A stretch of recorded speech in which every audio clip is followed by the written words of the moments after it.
What's up, everybody, and welcome to Growing Up Gaming, your weekly podcast where we meet a new person of the internet to discuss their childhood with gaming and how it inspired their lives today. My name is Mitch Power. Again, thank you guys so much for returning each and every week to the show. Hopefully you've subscribed on iTunes or Google Play or YouTube or one of those other random places, TuneIn Radio, something, I don't know. Hopefully you have subscribed there, and if you guys have, I greatly appreciate you returning each and every week.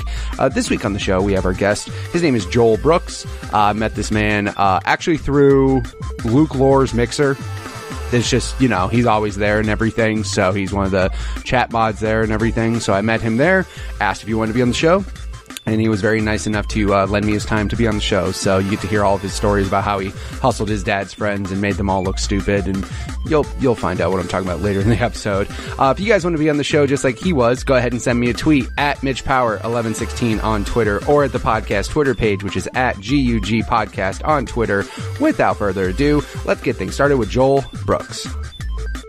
Do you remember what initially got you started playing games? Was it a family member? Was it a friend? Was it an awesome Blockbuster kiosk? Or what was it that got you started? So it was actually my uncle who got me started in video games. He was actually really into video games. And I remember coming home from school one day, and he actually surprised me with the regular Nintendo bundle with Duck Hunt and Mario. And I got a copy of Teenage Mutant Ninja Turtles 2. So that was what got me started in gaming. Dude, shout out to awesome uncles who get you into gaming. Because, like, I didn't get started playing games from my uncle, but my uncle influenced me getting a Genesis because, like, he had a Genesis. And I was like, yo, I don't even know what hockey is, but NHL 93 is awesome because you can knock people around and make them bleed and stuff. So I just thought that was fun. So, yeah, my uncle was big into gaming when I was younger. Obviously, he matured and grew up and stopped playing games once he had, 5 kids and a wife and all that stuff.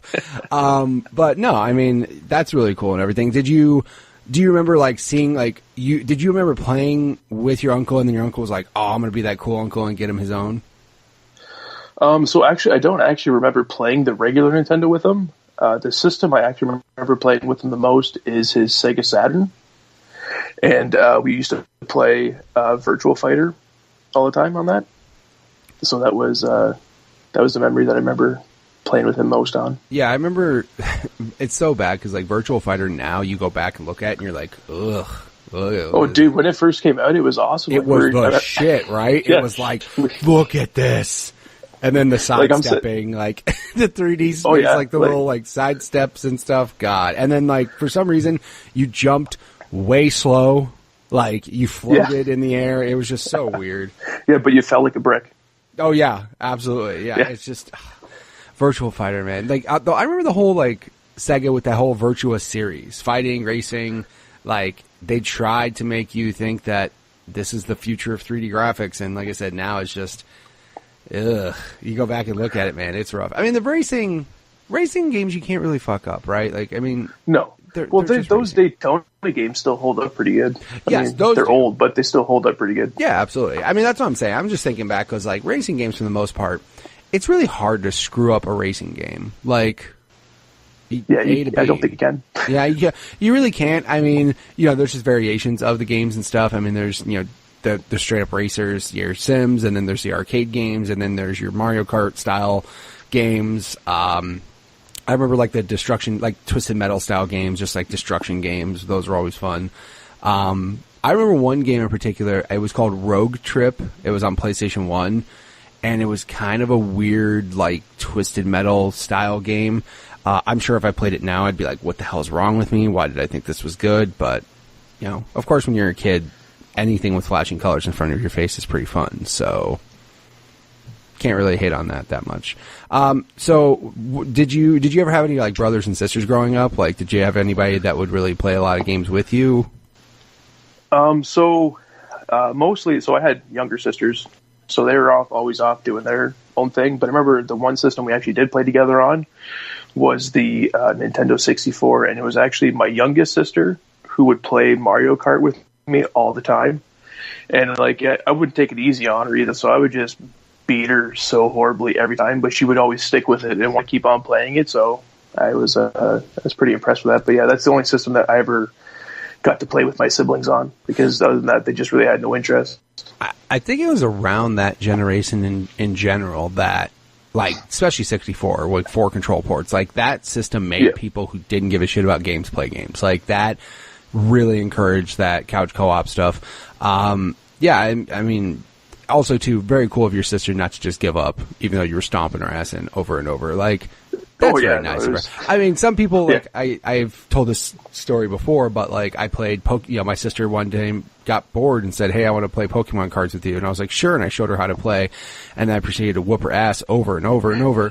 And she just got to a point, she's like, "I'm good now. I don't want to do this anymore because you're just beating me over, and this isn't fun." So yeah, I mean, at least, you know, she was able, like as far as it goes. So you got your NES.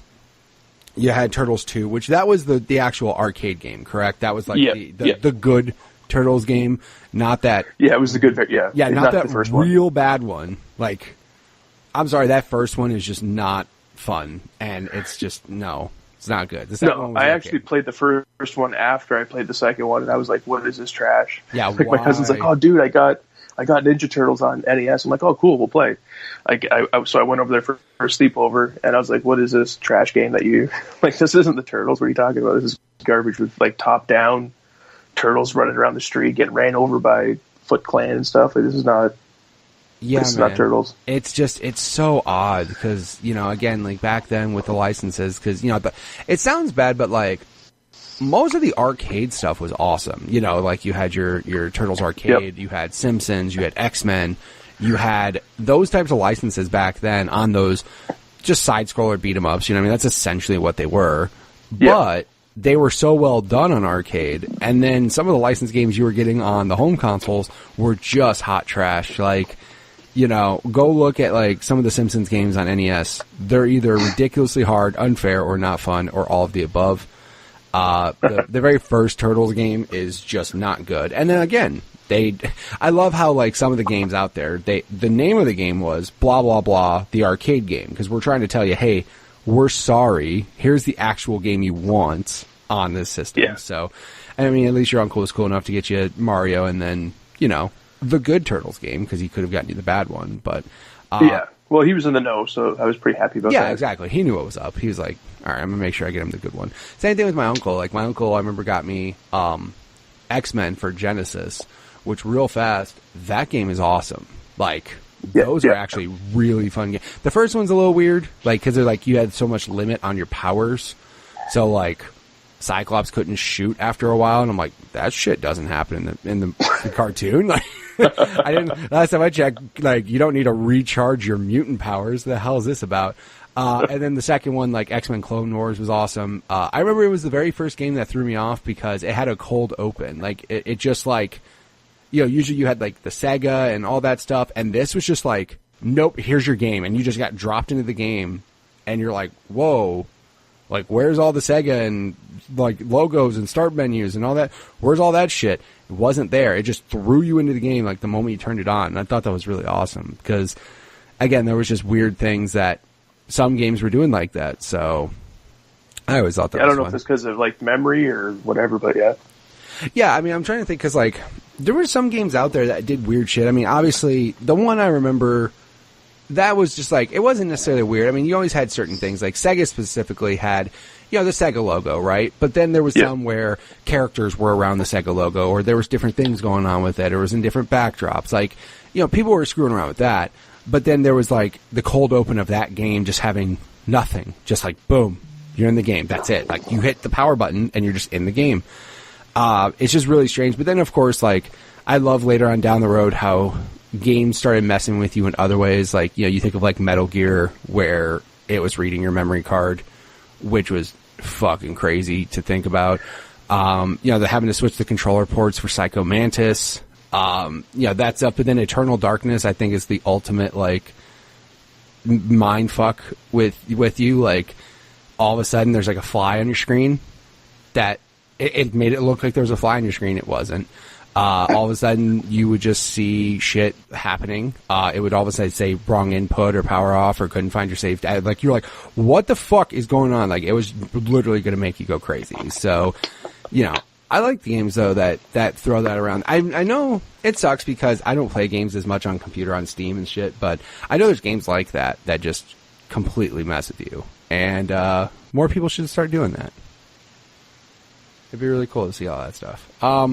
So, obviously, do you remember any particular games, like, on NES? Like, or were you kind of in the grouping, like every other kid in the world, where you got the birthday and the Christmas gift, and that was it? You kind of had to be selective with your games?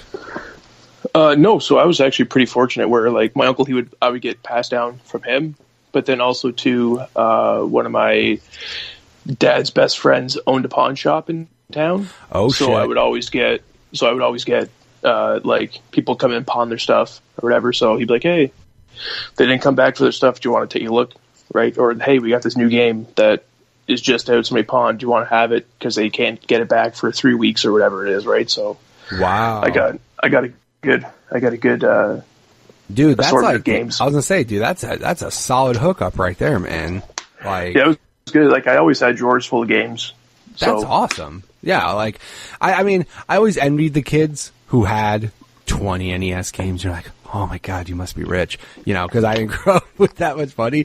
So, I mean, you see people that have, like, all these games. You're like, oh my god, that's amazing. But yeah, I mean, I can imagine that hookup at a pawn shop. That's awesome. I mean, yeah, it was great. Like, when kids would come over to play games, they'd be like, oh, hey, do you want to come over and play some games? Like, oh, okay. So I had this giant desk that had a globe map of the world on it, and I could stack in the drawers, and it was 2 cartridges tall, and then I could also have 3 cartridges laying down on top, like stacked on each other. Right. And I had 2 drawers of that full of games. So it was like they come over and they just pull it out. I'm like, I don't know what to play. And they're like, oh my god. Like, they probably just have mini heart attacks. Like, oh my god, you have so much to play. Yeah, like one of the funnest games I played, like, it's an obscure title. It's like a Kawasaki Racing, like a motorcycle racing game for the Super Nintendo. And it's all top down. And like, you just race around the track and you got to, like, avoid like sand spots or oil slicks. So that, like, I would have never played that game if I didn't get it for free. Right. Absolutely. So it was top down. So was it? So it was more like the actual, like, simulation racing, right? It wasn't like, or was it like track racing and everything, or was it actually like off-road stuff, or what was it? No, so it was all track racing. Okay. It was track racing. It kind of reminded me of, if you've ever played Micro Machines for Sega or Nintendo. Right. It reminded me of that style of racing. So it was like arcadey, but it was more realistic than like kart racers, I guess. Right. Yeah, there's always that fine line, right? Because, I mean, there's, like, it was on a track, so I had regulated rules and, like, you know, staying in bounds and staying on the track and stuff like that. But also, too, it was to the fact that it was still fun. Like, that's where, for me, with racing games, like, obviously, out of all of the different genres, I prefer your straight-up karts, right? You know, Mario Kart. Sorry, like, Mario Kart's the funnest racing game. Because, I mean, again, it's more just the experience, the, you know, bullshitting with your friends, just the fun of it, and, you know, except for that blue shell can go straight to hell. It's just the worst item. It might be one of the worst items ever in a video game. But so there's those, but then there's, you know, your games like Forza Horizon, which are just borderline unreal. Like, they're very realistic with the driving, but then they have, like, crazy jumps and, like, all this shit, and it's not meant to be so formal. But the games that, like, I personally don't care for are, like, straight sims. Your motorsport, Forza Motorsports, Gran Turismo. Yeah. Jesus. Fuck like, Gran Turismo. Yeah. It's just, well, again, like, I remember back in the day, like, on PlayStation 1, I had Gran Turismo, and I thought it was awesome because it was as realistic as a car racing game could ever be. Like, the name of the game, Gran Turismo, the ultimate driving simulator or whatever. Like, it was meant to. Yeah, that's what I thought until I had to, like, race and earn my licenses to race in races. Right. And I'm like, I begged my parents for that game. I'm like, please, I know it's $70. Please, can you please buy it for me? Like, really? Like, come on now. Like, no, yes, this is the game I want. I'm going to play it all the time. And then I get it in, and I'm like, what is this bullshit? I have to race for licenses? Like, right. Where the fuck was this in Daytona, USA? This wasn't shit, wasn't it? Yeah, This I know. is bullshit. Yeah, but no, like, I remember I thought it was really cool, but I mean, then it started getting to the point where it's just like, realistic racing to me isn't fun.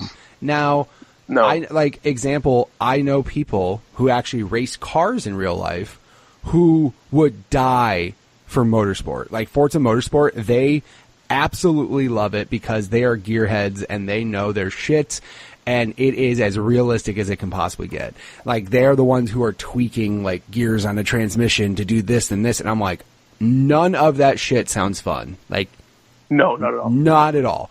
So I think the closest thing to that I actually enjoyed was in like Need for Speed Underground 2. Yes. See, that's where I think that was the closest I got to that. Yeah, see, like Need for Speed, that, again, that's kind of like your borderline, like your Horizon game, right? Like, because there's some unrealistic shit at times, but you still tune up your cars, which I think are cool. I'm more akin to the GTA 5 upgrade car system, like engine upgrade 4, sure. Like, transmission, sport, sure. Like, that's it. I don't need to fine tune fourth gear. Like, I don't give a shit about fourth gear. Like, I don't care. None of that is appealing to me. But no, like, you get those types of games that, the super realistic ones that my buddy Marcos, like, that was his jam, dude, when Forza Motorsport came out. Not Horizon, but Motorsport. I mean, he liked Horizon, he had fun, but just Motorsport, how he's like, oh man, these cars are gonna be in there. And he had the whole setup at the house, you know, steering wheel, pedals. Oh no. He had everything. And I asked him legitimately, like, how realistic is it? And he's like, it's pretty close. He's like, it's a really good job. He's like, it lets me go test out cars that I want to try, but I obviously can't afford to go race. And I'm like, that makes sense. But again, he actually does races in real life. Like, he works at a dealership for cars. Like, that's his shit and he loves it. But yeah, dude, I think after like Gran Turismo 2, I was like, I don't dig these. And of course they're beautiful, you know, like, it's always nice to see. That's like your two games that always get shown off when the new console happens is a racing game and sports games. So you could just see how fucking crazy this system can look. And when I saw Forza Motorsport 7 on Xbox One X, my jaw hit the floor. I was like, this is insanity. Like, this looks way too good of a game. But then that's the only reason why I picked up Forza Motorsport 7. I picked it up, looked at it, and then I played it for like maybe an hour, and I'm like, this is not for me. Yeah, exactly. That's exactly what happened. Let's go back to the store. Yeah, I literally, I got the demo for it, and it was in HDR and stuff, and I was like, wow, this is really pretty. I did like 2 races, and I'm like, it's pretty, I just can't fucking do it. So, give me Horizon with this type of graphics, and I might play, because like, Horizon, again, people love Horizon more than Motorsports just because Horizon's just insane. And after what they showed at this year's E3 with 4. Yeah, the Horizon 4 looks awesome. With the fact that it's open world and everybody's a person and you can just all of a sudden be like, yo, you want to race right now? Let's go. Like, that's really like, cool. I want to know how you set up the race parameters. Right, like, it's okay. You set point A to point B on the map or something, or yeah, I don't know. I'm not really sure how that's going to work. Depending on where you are in the map, there's certain races that it can like queue up or something. Like, I don't know, man, but I am super pumped for it. And again, I didn't give a shit about it until I saw the open world aspect. Also, having Game Pass really helps because you don't really have to pay for it. It's on Game, yeah. Like, but again, here's the best thing ever. Like, you put it on Game Pass, so a lot of people have access to it, and now it's open world, so that game's going to be super populated. So, good for them. But yeah, I mean, like I said, the racing style, I'll go with Mario Kart. We'll just stick with that. Nothing wrong with that. So you kind of told me in a way. So you went from Nintendo, blasted through Nintendo, had all these games, had awesome times, and then you just went to Super Nintendo? No, so actually I was fortunate enough to get Sega and Super Nintendo, so I was one of the kids that had both. Fancy. So I never really bought into the console wars because I'm like, hey, yeah, okay, I could play that and I could play this. Like, it don't matter to me. So I went. I really had like no brand loyalty, like, at all.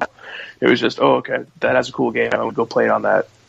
Right. Absolutely. No, I mean, when you have both, like, why? I mean, there's no reason to argue. You're just like, I got both. I don't need to do shit. Like, I'm good. Like, I don't have to worry about anything. Yeah. Were those pickups from like the pawn shop and stuff? Was that kind of like a, hey, guess what came in?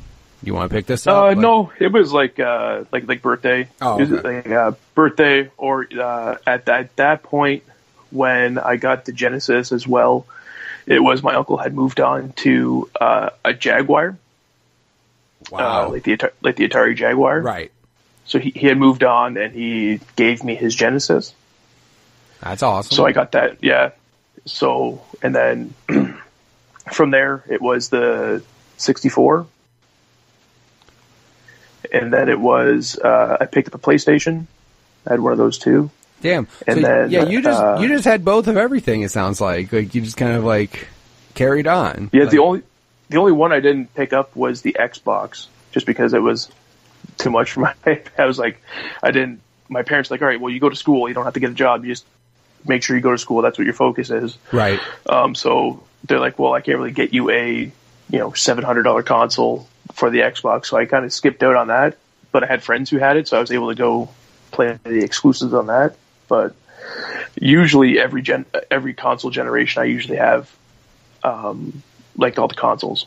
That's pretty cool. I mean, like I said, at least you got to experience the best of both worlds, because that was also back when, a game on Genesis and a game on Super Nintendo could be the same license but be completely different games. Like, entirely Well, we got different. Mortal Kombat.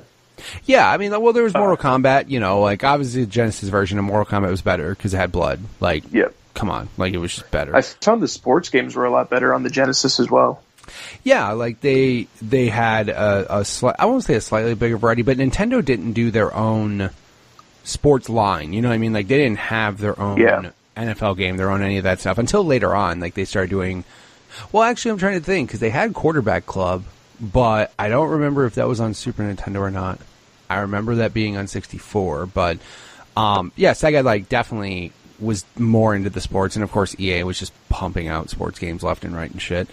Of course, like, I also like on Genesis, which I'm trying to remember if they were on Super or not, you had your, like, Mutant League football, like, you had your, like, off-the-wall shit as well, because Sega was just... Yeah, they also had that crazy, it's like this hockey game, and, like, the ice would break, and then there would be, like, squids on the ice. Yeah, jeez, I'm trying to remember that. Because, I forget what it was called. Yeah, the other thing, too, though, is, like, NHL 94 on Genesis, dude.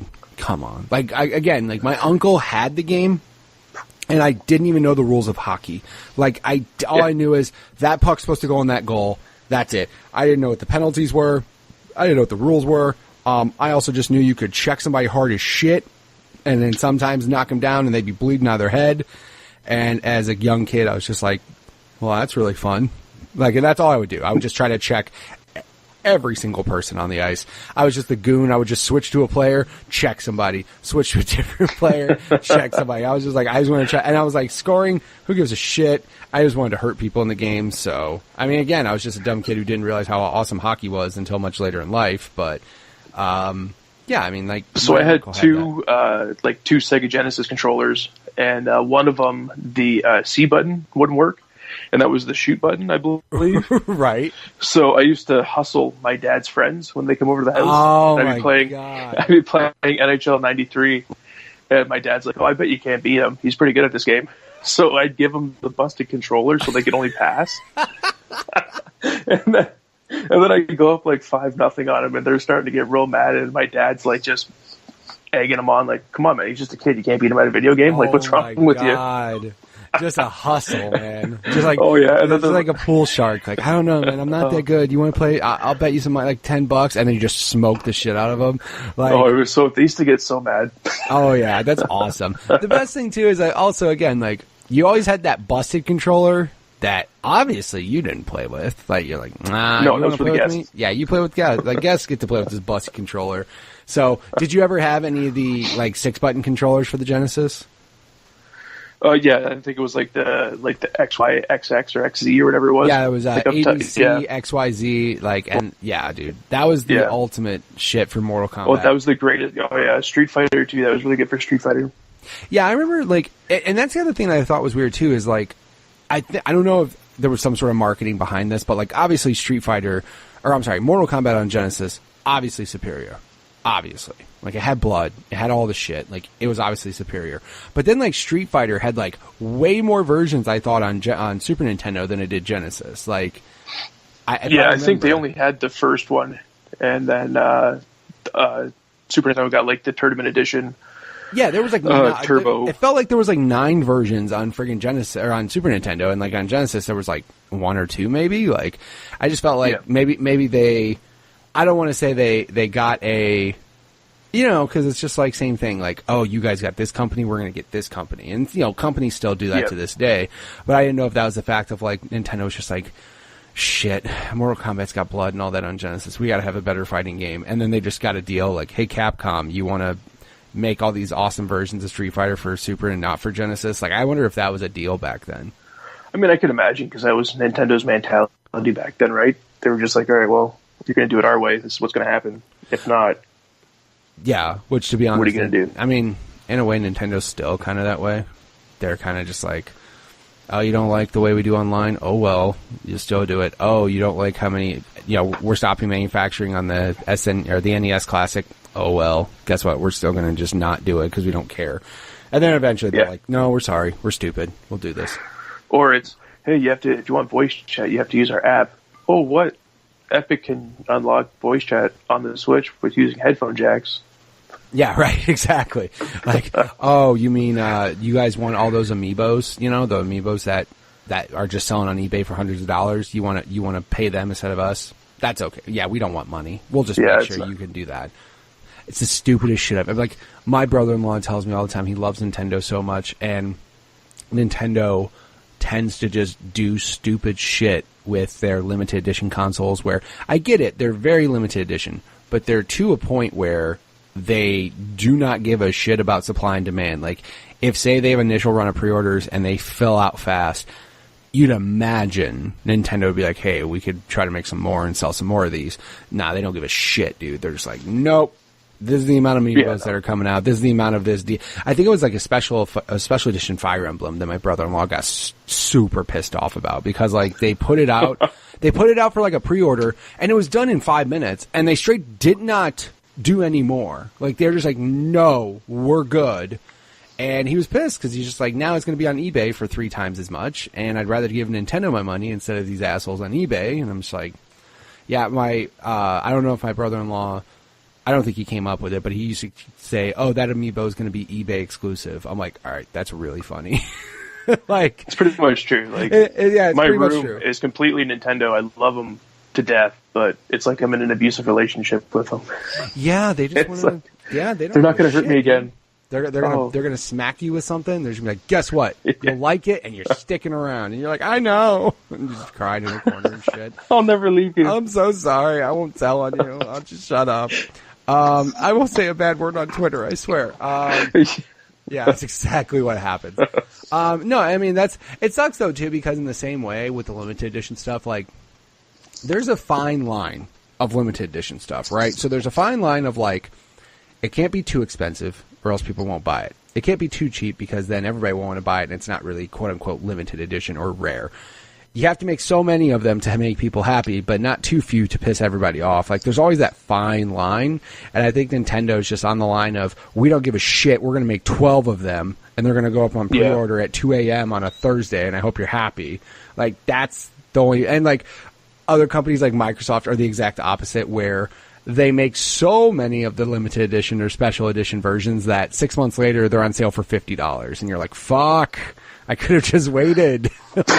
Why did I do this? Why did I buy this at day one? My prime example, hands down, was Halo 5 Collector's Edition. Now, I bought Halo 5 day one, of course, because I love Halo. And I got it, and I was like, all right, this is cool. And then, like, out of nowhere, I think it was like 6 or 7 months later, Best Buy had a deal on the limited edition Halo 5 with the two, with Chief and Locke. It was like $60. And I'm like, shit. Like, that sucks, dude. Like, of course, I didn't want to wait 7 months to play Halo. So, of course, I didn't. Now, just to be clear, I didn't buy that version of it, right? I was like, wow, that's a lot. It was like, I think it was like $200 at the time or something. I was like, no, I'm good. I really don't want to spend $250 on a version of a game like that. I'm fine. But then when it was $60, I literally bought it and traded in my physical copy because it came with a digital one. So I was like, Oh, okay. Yeah, sure, why not? But that's happened to me before, where limited editions have like gone down dramatically, and it's bummed me out because I bought them when they were full price 6 months earlier. I'm like, that's that risk you run, I guess. Like, yeah, with the limited. Yeah, I've never really been a special edition kind of collector, I guess. I think the only thing that I've done really with that is the Amiibo, where it's like a store exclusive. Yeah, which is also just as bad as like console exclusive DLC, but whatever. At least yeah, and people slit throats in line to get those Amiibo. Yeah, you want that Jigglypuff Amiibo? Fucking stab somebody in line at a Target or something stupid. Like really, people? We're gonna stab somebody over a Jigglypuff Amiibo? Get out of here.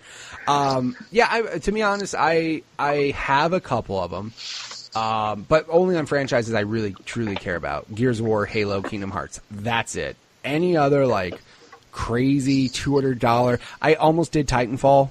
Like and I really wish I did now, because Titanfall, like that limited edition, is really nice. At the time, it was so expensive, but also I didn't see one in person, so I was like, oh, I don't know. And then I saw the box, and the box for the limited edition Titanfall was bigger than the box that the Xbox One came in. It was fucking enormous, and I'm like, whoa, okay, I actually screwed up. Like, I probably should have picked one of those up. That's kind of cool. But no, I mean, you know, now you can buy, the worst is when you buy limited edition stuff now that doesn't even come with the game, which is completely pointless. Like, completely pointless. There was it's an awesome game. Wolfenstein had like this awesome limited edition that came with all this cool shit, and it didn't come with the game. Was that the one with the G.I. Joe? Yeah, so they did two. They did, the first one, it came with the dog, like the robot dog, the Wolfhound, I think it's called, or whatever, like I don't remember the name. But it came with that and like some cool shit, and didn't come with the game. And then they did it again, where they came with like the G.I. Joe in the package of like, you know, BJ Blazkowicz, and then like some other shit, and it didn't come with the game again. I'm like, guys. I don't know how you're spelling a special edition without a game. Yeah, I know, right? Like, isn't that what you're buying it for? And it straight says on there, game not included. And I'm like, the fuck, man? What's the problem? Like, just put a game in there. Like, why would I want to buy all this cool shit for the game in one package and not the game?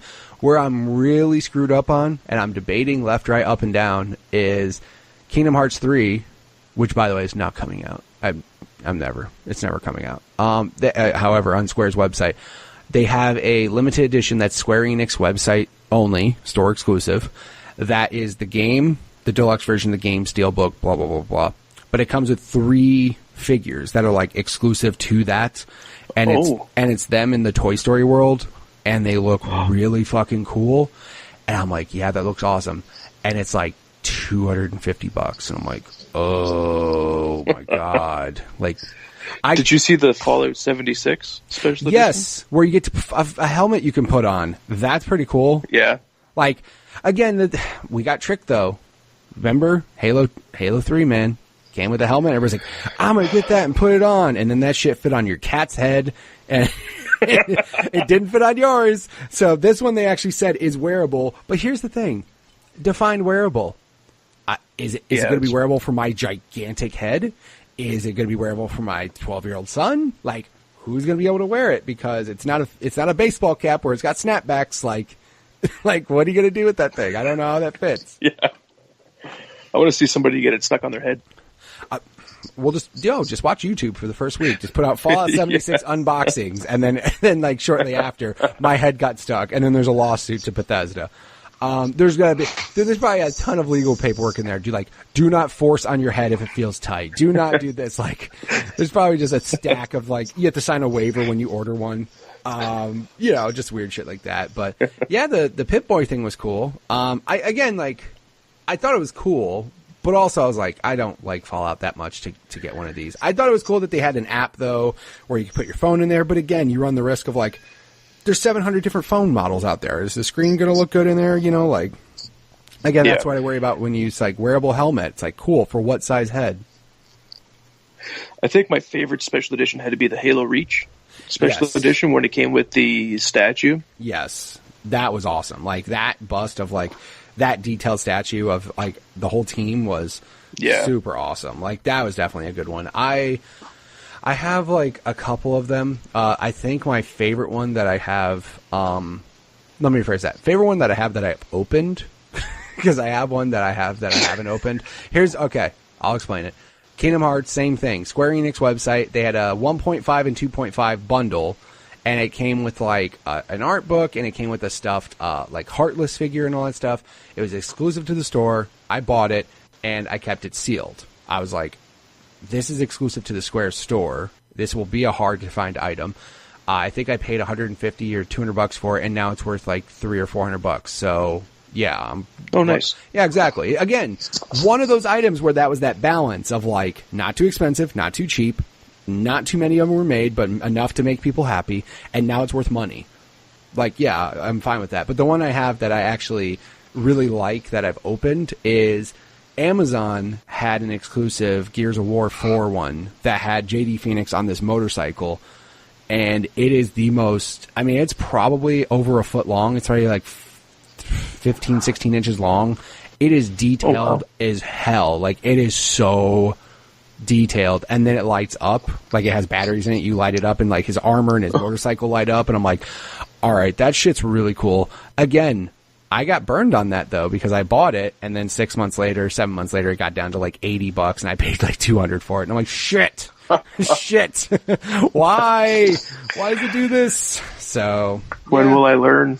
Exactly. Like I said, I think it's you know what it is? It's just the Microsoft limited edition shit. Like they're on that spectrum of like, we're going to make 1 million if 200 people ordered it. We're going to make 1 million of them. Who gives a shit? We're going to flood store shelves with these, and then eventually they'll all clearance down. So, you know, it happens, but you just got to find that middle ground. Also, too, back then, there was no limited edition shit. Like, games came... The only thing that was limited edition, quote-unquote, about games back then was, like, this was a Super FX game, so it cost more money. Like, that's it. Like, yeah. They didn't have all this shit with video games back then. You know what I mean? Because I guess, like, it was still considered, like, a kid's thing, so there wasn't all this, like, fancy statue adult shit out there. You know, I'm sure there was, obviously, in, like, Japan for, like, certain franchises and stuff, but, like, in America, dude, it was, like... This game is $90 just because it has quote-unquote better graphics. Like, that's why. I think the only thing that we really had equivalent to, like, the special editions was the, like, Club Nintendo. Yes. So, like, the exclusive stuff from them. Because that was, like... Yeah. Yeah, that was definitely, I would say that. Because they had... What else did they have? They had... I mean, I remember the number one thing they had was the Zelda bundle. Like, the Zelda for GameCube when they had Ocarina of Time... And then, like, the collection of shit on GameCube, which was, like, the greatest. That's such a good collection. Yeah, it was, like, 3 games, wasn't it? Yeah, I'm trying to remember. Because I remember that I thought there was 2 different versions of it. I'm sure every Zelda fan in the world screaming at me, like, you son of a bitch, it's this. I know, I'm sorry. Yeah.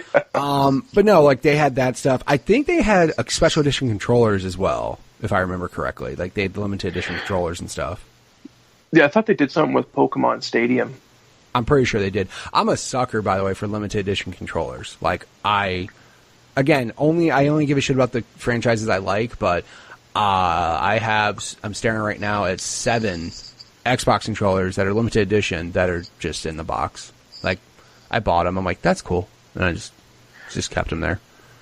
The one limited edition controller that I passed on that I really wish I wouldn't have was the Halo 4 special edition controller. I had the chance to... Yeah, that's the one my wife... I didn't do it much on 360, actually. Like, on 360, I just didn't do it. Also, money-wise was a different situation then. I just didn't have as much money. But luckily, my wife, who is amazing, was able... That was the one controller she got me for Christmas that year, and I was like, oh my god, this thing is pretty.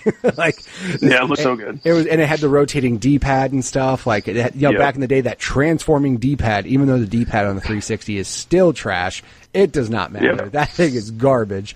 But no, I was like, man, dude, this is such a nice controller. But yeah, ever since for the Xbox One, I got both Gears 4 controllers, both Halo 5 controllers, Titanfall, Sea of Thieves.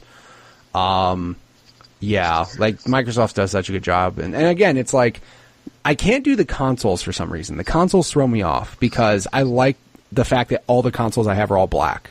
Like, my whole Entertainment Center matches. So it'd be weird to have, like, this random-ass, like, different colored console out of nowhere. I appreciate the ones that Xbox does. Sony, get your shit together. All of your PS4 limited edition consoles look awful. I'm sorry. Like, somebody needs to talk to Sony. Like, that God of War special edition console, ugh. what the fuck is that, man? Like, it's just, and I get it. It's his axe, and it has, the markings in it. I get it, but like, that sitting on a shelf, people just look at that and go, if you didn't know that was God of War, you had no idea what that is. You know what I mean? Like, you don't know. Like, what are those markings? And then, you know what I'm going to do, though, is shut my mouth as soon as they announce the Spider-Man PS4 Pro, where I just fucking shut up, and I'm just like, I don't care. I'll have a blue and red PS4 on there, and everything else is black on my shelf. I don't care, because that's the one that you can do. And don't do some stupid Spider-Man font. Just have the logo, have it be like blue and red. Just make it simple. Don't go overboard and go stupid. Just like... Yes, I seen on Twitter somebody had mocked up a picture of a special edition Spider-Man console. It was like red. And it had like the blue spider logo on it. Yeah, that. And Sony. As soon as I seen that, I'm like, I'm not really a fan of PlayStation, but that's a kick-ass PlayStation 4 Pro. Hey, Sony. I could see myself getting that. Go fucking hire that guy who did it, because I saw the same picture you did, and I was like, this is what we need in our lives. Like, don't screw this up, Sony. Like, go do that.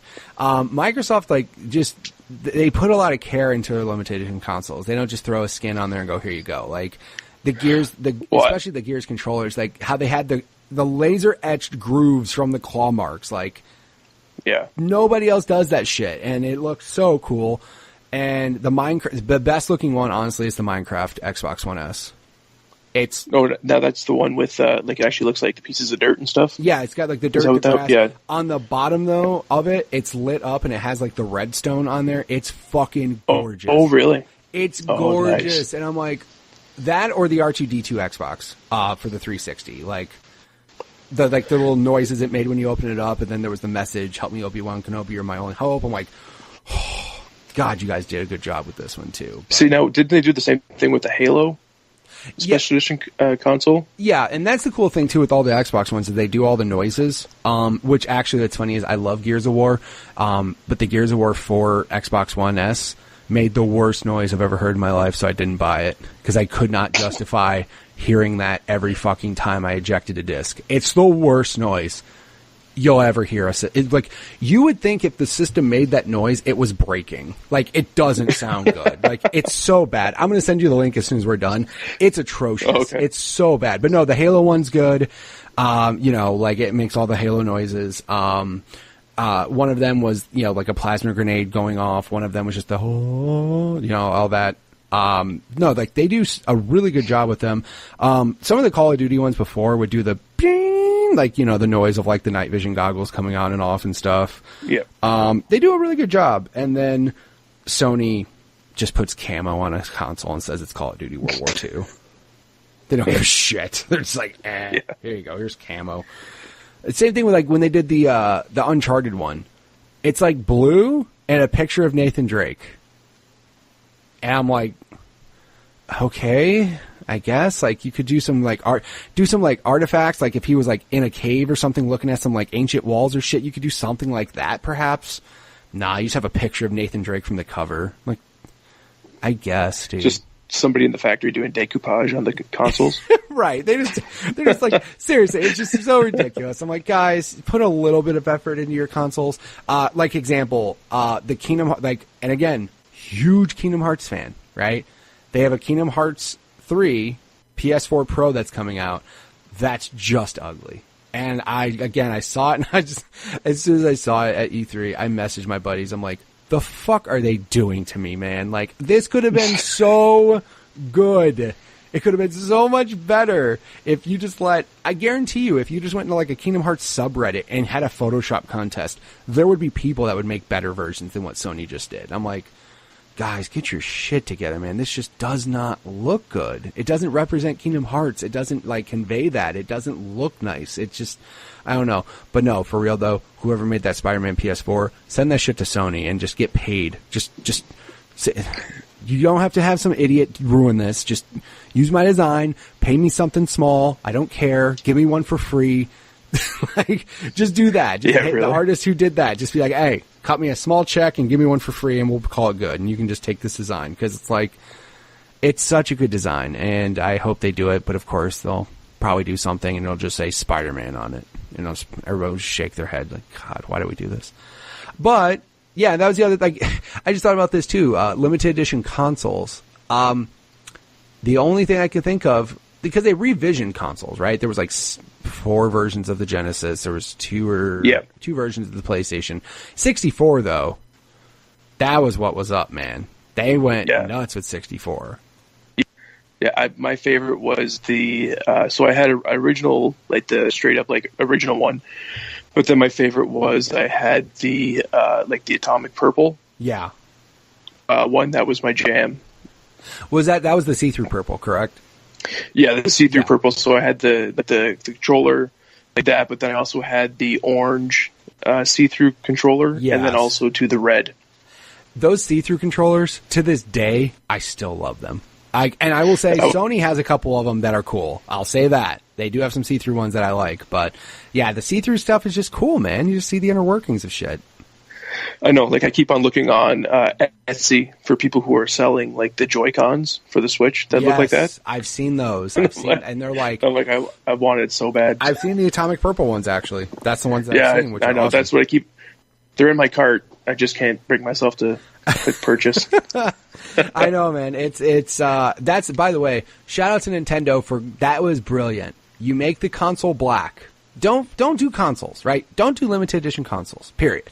Don't do it. They're black. They're fine. Just leave it the way it is. However, you could sell 500 Joy-Con varieties if you want to. And that's the smartest shit they ever did. Like, I was just thinking about that. I'm like, oh my God, they could just, the same base, and people, same thing like me. I have all these Xbox controllers because they're different varieties and different, different franchises and stuff. And like, they could easily do that shit with the Joy-Cons. And they have been. Like, yeah, good for them, man. Like the I'm not even a big fan of Splatoon, but those color schemes, I was like, that screams Splatoon right out loud. Like, that's awesome that you could have that.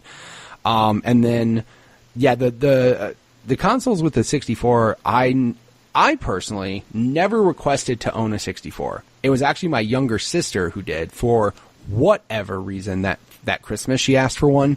I couldn't tell you why. I was so into PlayStation at the time. I was just like, I don't really care about a 64. I'm good.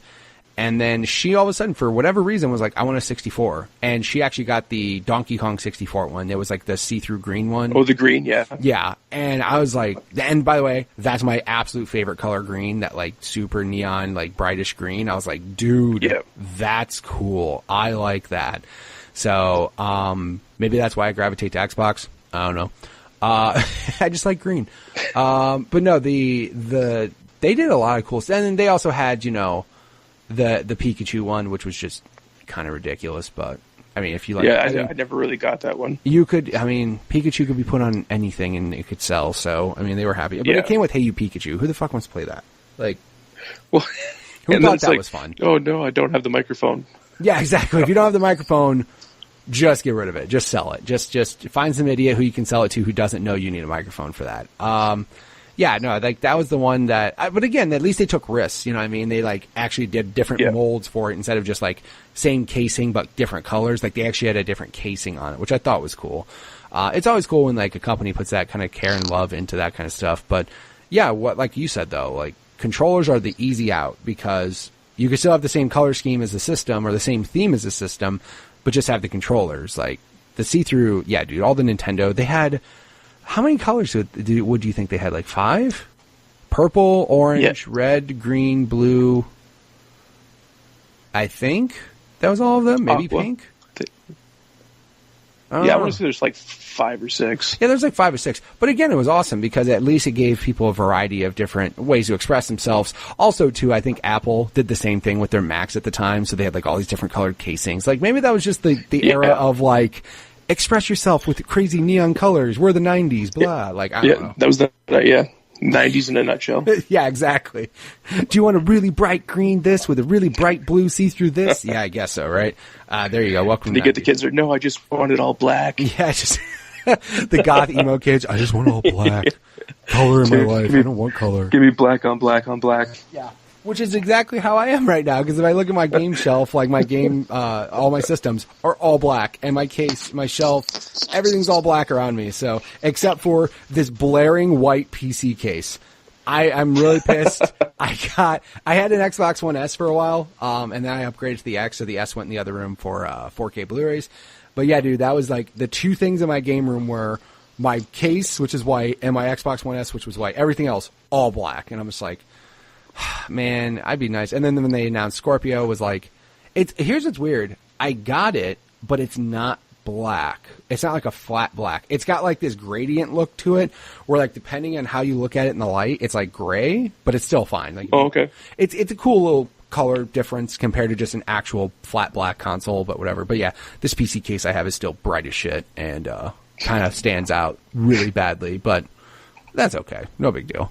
And then, so like you said, you kind of experienced all of it though. Like, well, as a consoles, you had Genesis, Super Nintendo, you had 64, PlayStation.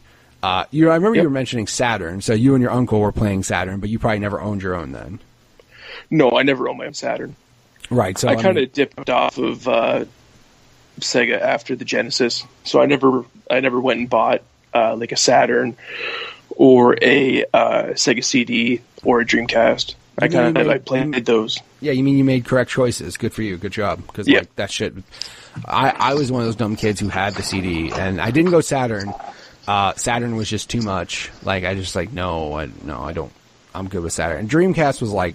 It sucks because Dreamcast was kind of ahead of its time with a lot of shit, but again, it was so advanced for its time. Like it was just way too. I think a lot of people got burnt off of the Saturn and then the Dreamcast so fast right after, right? So right, yeah. I mean, and like I said, Dreamcast was trying new shit early, and it had online, and it had all this cool shit, and then again, it's just too much, too quick, and then that shit fizzled out. And also, PlayStation just fucking exploded and took over the world, like.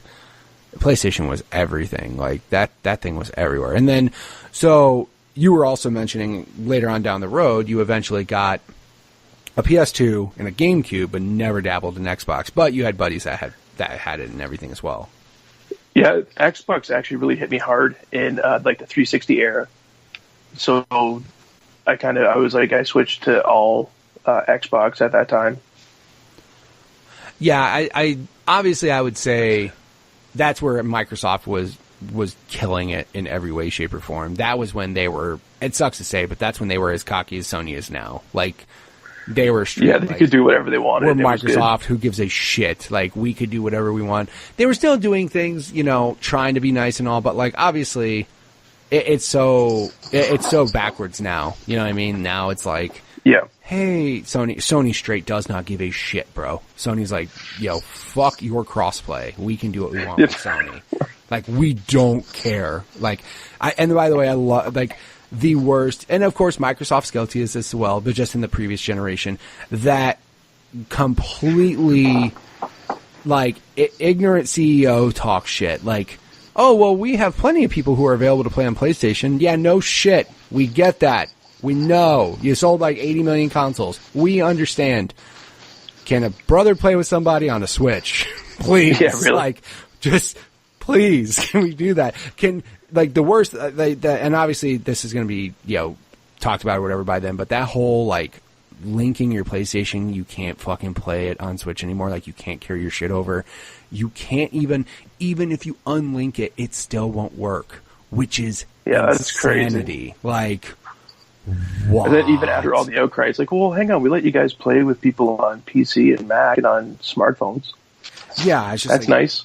Wonderful. Thanks a lot. Real quick, Switch, Xbox One, don't give a shit about those guys. And it's just, it's funny is, you would imagine out of all the companies, it would be Nintendo that would be this way because they're online. They try to be so safe with it. And that's why they've lagged behind so long with like things like friend codes and like they're trying to, protect kids online from talking to evil people. And I completely get that. And I appreciate you guys. However, they're in the mode where they're like, no, we want Minecraft to be able to play with everybody. Oh yeah, and then Sony's like, nah, we're good. And then Rocket League, same shit. And then now the Fortnite, which I'm shocked completely that they're straight, like, still, we don't give a shit. Like, Fortnite's way too big. And I'm so happy that games like that are starting to have that type of crossplay because there was somebody on Reddit that just said, there was a post on Reddit that's like having a great family night. And it was a guy playing on Xbox, a kid playing on Switch, and another kid playing on a tablet, and another guy playing on PC, and they were all in like a room together playing it. And I'm like, that's awesome. And you know what you don't see anywhere in there? A fucking Sony controller. Like, anywhere. They just don't give a shit. No. The kid's great too, right? Because my son has absolutely, as much as I try, has absolutely no like desire to play on a console at all. But he'll play games on his tablet. Yeah, he'll play games on his tablet all the time. He loves his tablet. And we'll play Fortnite that way, right? But that's awesome. Yeah, I mean, I wonder what it is, because like I would say my son was like that at first, because he loved he'd play Minecraft on the tablet, and that was his jam. And I think when you just realize like how much bigger games can be when they're not on a tablet, I think that's when it clicked for him. He's just like, "Yo, Minecraft on 360 is way bigger." I'm like, "Yes, it is." And then that just hooked him on to other games that are just way bigger. But now tablets are starting to get games that are. It's crazy to think about, but like you can get Knights of the Old Republic on an iPad. Like what? Yep. That's crazy. That's crazy as hell to think about. Grand Theft Auto 3, Vice City, San Andreas, iPad. Limbo, iPad. Like, I mean, there are starting to get better experiences on games and, on mobile and tablet and stuff like that. I still can't do it just because I like physical buttons. I like physical joysticks. Yeah, it's the same with me. Like, I just can't do that fake button shit. Like, I just can't. I can't do it. It's just weird. But, some kids out there are like that. And I mean, again, PUBG, Fortnite, those are coming. Now, granted, I haven't played them on mobile, so I don't know the experience on them. But I just think it's fascinating that there's now infrastructure out there to where you can straight be on an iPad, somebody can be on a Switch, somebody can be on an Xbox, and we all play together. That's amazing. Yep. That's amazing. And the one thing you just opened my eyes to, though, so apparently you can do voice chat through the headphone jack with Fortnite? Yeah, so I was doing a live reaction with the guys over at Quest for Pixels for the Nintendo E3 conference, and then we're sitting there downloading Fortnite, and then they actually had a gameplay on Fortnite, and whoever it was they had there from Epic, I forget what the guy's name was like, yeah, you guys can chat through the headphone jack with your headphones while you're playing on the Switch, and everybody's brain just explode at the same time. Yeah, we what stopped did he and we just looked say? at each other. Yeah, we're like, what? He's like, oh yeah, basically it was there the whole time. We just had to unlock it. So you're telling me it's there the entire time, but they're forcing me to use this shitty iPhone app that they have to make me group into this party. Like, this is, for me, I don't know. Like, I don't know how Nintendo gets away from this now, right? Like, they're gonna have to do some heavy like PR to get rid of this, because if I can just go use my headphones now on my Switch, and it works really great. Right. Like, it works awesome. I mean, now I have to actually mute the people in the lobby now because people found this out. So when I was playing tonight, there's like we're trying to play. I'm like, I forgot to take it off a squad and autofill. There's these two people in there, and they're dude. That was the problem back then. This like, is dumb. It sounds weird, but that was the problem back then because like back in the day when Xbox Live, everybody got a headset in the box. You know what I mean? Oh my gosh! Yeah, and it was just so great. It was the wild, wild west of like just the internet's worst. And then party chats happened, and then everyone's silent. Like, dude, if you hear somebody in game chat, you're like, wow, you have no friends, dude. Like, you have zero people to talk to. The best is the other day I was on playing, so I worked midnight shift. So I came home after I got everybody off to where they had to go, and I was playing a few rounds of Halo to get my platinum packs during E3 week. And there was some guy on there, and his wife is yelling at him about cleaning the house and watching the kids. And I'm like, can you mute your mic, please? He's like, oh, I didn't know you could hear that. Oh, man, poor guys. Dude, that's the worst is like mic etiquette. Hey, guys, if you got to talk to somebody, mute your shit. Hey, I do not want to hear you playing Migos in the background while we play this game. So why don't you turn your fucking music down? That'd be great. There's such etiquette now, but like, the worst though was hands down. I love those. Like, you mentioned that, and I love that shit when it's just like. But how many times does that happen though? Right? Oh, like, back in the day, it was constant. Oh, man, it's so fun. It was constant, dude. Just you're on that goddamn video games all the time. You don't want to do anything in the house. And you're just like, somebody's getting lit up over there. Oh, man. Then you start, but the best part would be then the whole chat room would start chirping on the guy. Oh, yeah. Just light him up, bro. Light him up on fire. Come on, man. Why don't you just clean your room? Just clean your room, bro. Your mom won't have to yell at you. Exactly, man. Why you gotta be a terrible husband, man? What you gotta do, man?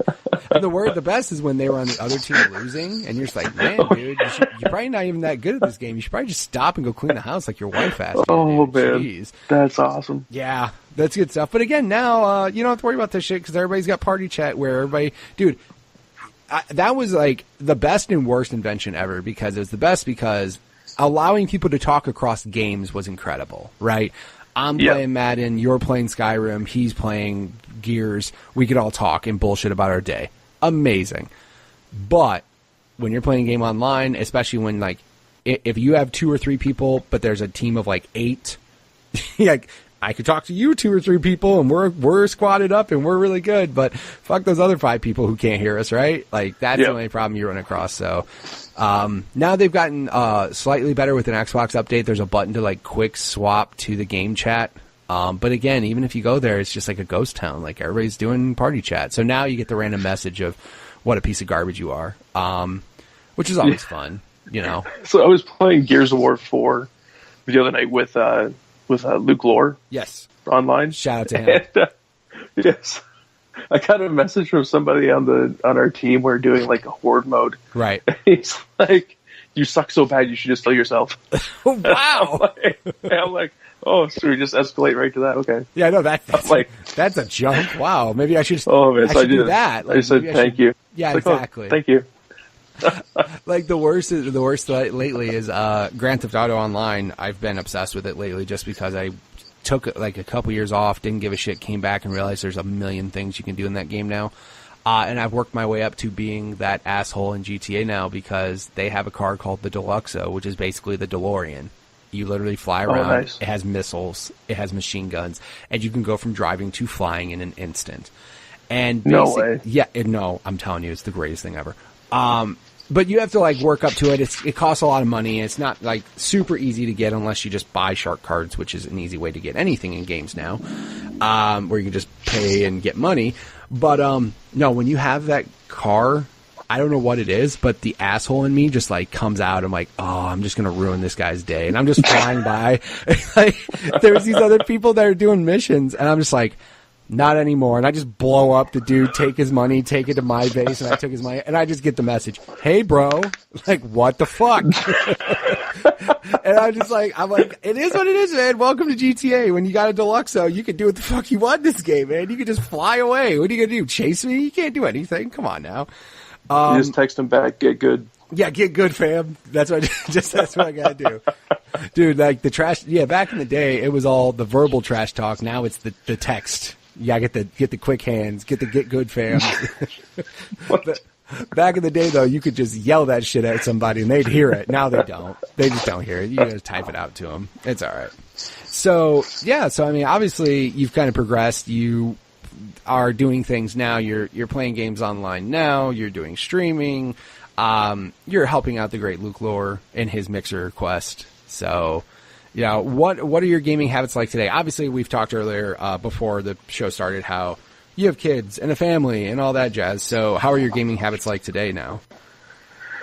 So I find myself, like, actually pretty fortunate. Like, my kids let me game when I want to, right? So, like, they have a pretty good schedule that we got them on. So usually they're in bed by like 8:30, 9 o'clock. So then I have, like, the rest of the evening to go ahead and play. And then also too, right, like, my mornings are free because I work nights. So I come home when I want to relax. I play games. So I usually play at least 2 to 3 hours a night every day. Yes, what's that and like? And then even more on the weekends, right? So, I mean, it's a lot of me sacrificing, like, sleep to do what I want to do, but whatever. It is what it is. You'll sleep when games start to suck, right? Like, when games start to suck, you'll get sleep then. Whatever. Games are good now. You gotta get that in there. So, yeah, right. Like, when Fortnite comes out for the Switch that day. Sorry, guys, there's no sleep happening today. We're playing Fortnite. Yeah, that's how I am. Like, certain games, like the worst. Again, like lately, most games I won't, like, freak out or stay up late for, but when Grand Theft Auto is running double sales on Bunker and, like, Motorcycle Club sales, like, all of a sudden it's double money this week, I'm like, fuck, I'm not getting any sleep this week. I'm staying up selling all my stuff. Like, just, that's what happens, man. Like, again, when you get the family and stuff, you got to make the time for it. And, when who needs 8 hours of sleep, right? You can function on like 3. Yeah, you're good before. Yeah, exactly. And yeah, when you got kids and all, like 4 hours of sleep, I think is like close to what you might get at max anyways. So at least your kids are cool about, my kid, like for example, on Sundays, is kind of my day. My wife's working. When my wife's here, I spend time with her. I try not to play games and stuff. But when my wife works on Sundays, all day Sundays, my kids are kind of in the mode where, even my 3-year-old, she's the most chill 3-year-old ever. She'll just come hang out with me. She doesn't require attention, really. She doesn't go and make a disaster of a mess or anything. My other kids are playing on their phones or gaming, so it's just kind of like, all right, Sunday's chill day, and we're doing nothing, and we can all do our own thing, or if you want to do something with me, come let me know. But, yeah, those are usually the days where we get to just kind of hang out. And thankfully, Father's Day happens to land on that day, too, so it's extra lazy. I'm like, dude, don't ask me for anything. Like, we are good, man. Just, we can have fun and just enjoy our gaming time. So, nothing wrong with that. Well, if people wanted to check you out on the interwebs, on Mixer and all those fun things, where would they go check you out at? So you can find me on Twitter and Instagram at Joel, a.k.a. Falcon. And that's where I usually hang out. I'm pretty active on Twitter. Or you can come hang out with me at Luke Lore's Mixer channel. That's at Insipid Ghost. Right, basically. Just go to his Mixer channel and talk to Joel. Like, that's what you do. Yeah, I'll be there. Yeah, basically. I opened up his Mixer today, and the only person chatting was you. I feel I feel so bad because, like, I love Luke to death. Like, it's funny. I literally have known Luke like a month because I met him doing Sean Capri's We the Gamercast Xbox prediction show. And I don't know why, but for some reason, like every prediction I had, he's like, dude, that's an amazing prediction. That makes complete sense. You're so, and then like all of a sudden I noticed we had the same Star Wars calendar. I'm like, did we just become best friends or something? Like, what the fuck, man? Yeah, you did. I was like, we sure did. And then ever since then, I'm like, I keep saying in the course, I'm like, I want to play something with you, man. I want to play some games with you. But of course, every time he plays, because again, he's East Coast, you East Coast people. Yeah. And, it's like, hey, while you're playing, it's family time. Yay. I'm not playing. So I did play that one morning, though. He played Halo 5. I played with him and, wrecked the shit out of those 2 games. I was running just gammon on people. And he's like, I didn't do so good. I'm like, you're entertaining people. Like, I'm not. I'm just sitting here quiet, screaming at my TV, just getting kills. That's all.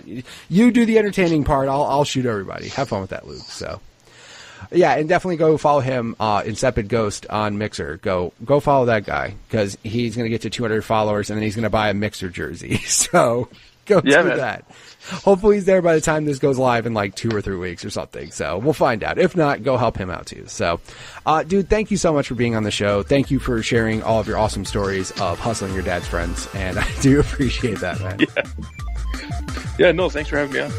All right. And again, thank you, Joel, for being on the show. If you guys want to check out any of the things he does, he is on Twitter at Joel, a.k.a. Falcon. Also, I have links in the show notes for all the things he does. Also, if you just want to have a chat with him whenever Luke's streaming at Insipid Ghost on Mixer, go ahead and check him out because basically you can just chat with him. He's in there all the time.